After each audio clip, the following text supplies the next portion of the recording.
What's up, YouTube? Capital G here, letting you guys know what the heck happened at the 2017 Yu-Gi-Oh! World Championships. I spent all weekend watching Yu-Gi-Oh! So that you don't have to. This was a pretty entertaining event, and overall, I'd have to say that I was very satisfied. If there's one thing that definitely stood out to me, it's how Konami has elevated the world stage, and the event just seems like it's a lot more prestigious than in years past. Don't get me wrong, in Worlds Past, it definitely has felt a little different than your typical YCS or something like that. But I mean, if you look at like last year's Worlds, the vibe of it really wasn't all that different than the North American WCQ or than Euros. Even with like the live action duel with the voice actors and stuff like that, this event just felt a little special. First off, Konami had this whole esports theme, and there were just a lot of little things that they did to make the event feel just a lot cooler. Now, maybe it was being held on their home turf that made them feel like, man, we gotta get this hyped up. You know, it was being held in Japan, so Konami felt right at home. But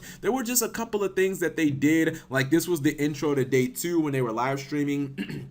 They had like a band there playing music, and they were playing like one of the themes from the original Yu-Gi-Oh! DM, and that was really cool. Now, one of the things that was, I would say, a little jarring, and it seems like the Yu-Gi-Oh! Community is kind of split on it.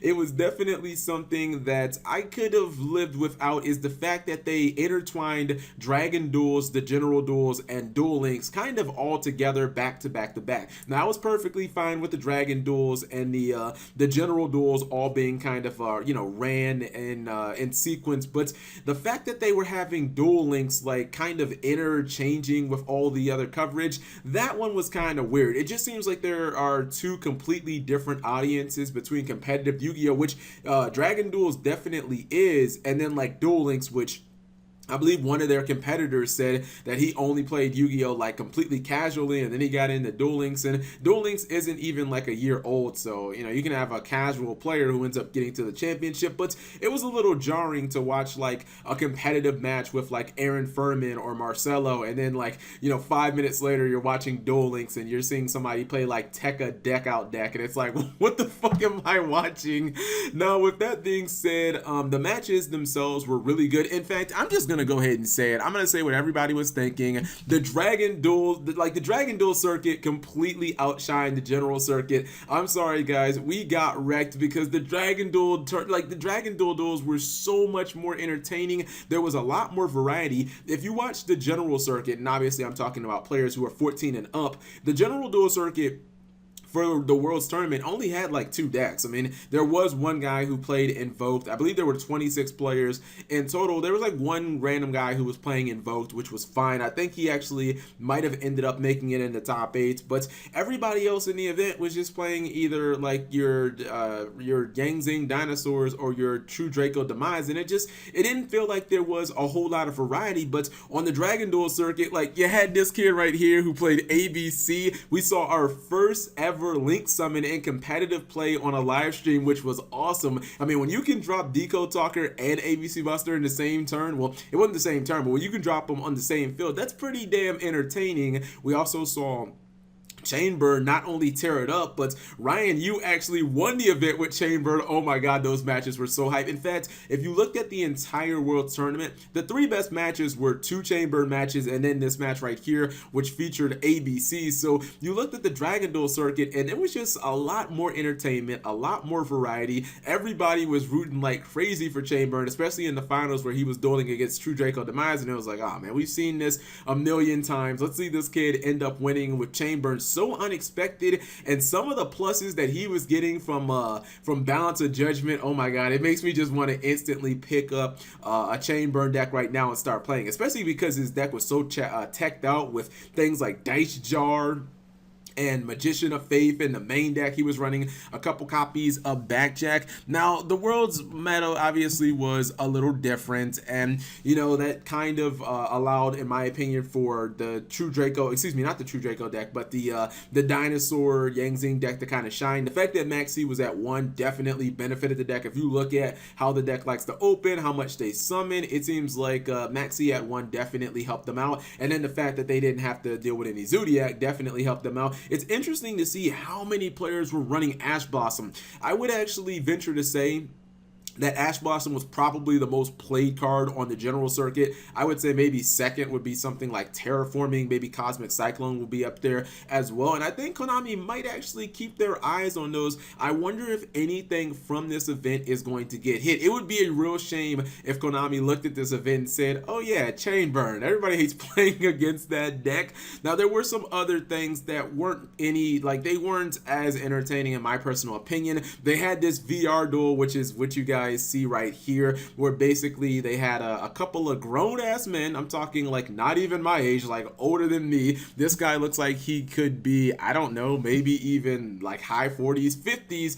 They had them dressed up like anime characters, obviously Kaiba and Reggie, who are essentially the same character, the rich guy who owns not I was gonna say a computer company, but a huge company, and apparently still plays Yu-Gi-Oh or Duel Monsters on the side. But this AR duel it wasn't very entertaining. Like you can see right here, they tried to go for this whole like kind of virtual reality HoloLens type deal. It looked really cheesy. It wasn't that entertaining. Also, the entire thing was in Japanese. Like they said some of the card names like Blue Eyes and Red Eyes Black Dragon. Also, it didn't really make a lot of sense. Like I think at one point Reggie summoned like Red Eyes Black Dragon. I was like, what the hell? He didn't use any DDD cards, and it's just like, oh no, Konami. You could have given everybody one of the live action duels that everybody loves. Those live action duels are like some of the most popular duels that anybody's seen. They're always amazing and everybody loves them, but I don't know what exactly this was. This was just kind of weird and it was cringy, but not even in that 12-year-olds overuse the word cringy. This was like cringy. Like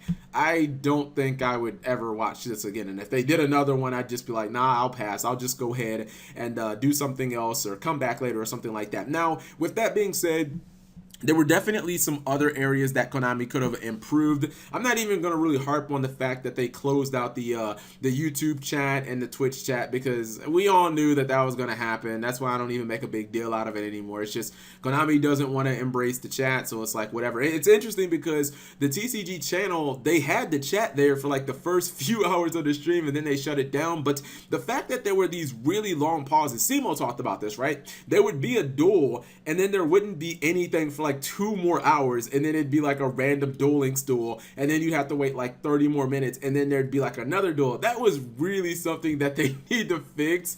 It seems like, I don't know, maybe they could have found better ways to kind of stagger the entertainment or something like that. But overall, I think that they did a really good job elevating the stage. Like this felt like a world tournament. The fact that during the finals, like they had all the competitors come out and they introduced them one by one, and they had like this blue side, red side thing where each person got like their full bio, and they came out and some of them were doing like anime poses. It felt very weeaboo, but at the same time, sometimes I'll watch like Capcom Fighters and those tournaments, and that's kind of what they do on that circuit. So it really seems like Konami is embracing the esports vibe. Now, I don't know if that's just because esports has blown up over like the last 3 or 4 years, or if it's because of Reigns, or if it's just, Konami's like, look, we see a huge audience. It seems like Konami should have did this like 3 years ago, man. We've been talking about this for years and how Konami should tap into the esports market, and there are millions of people out there, but I don't know, maybe Duel Links is what introduced them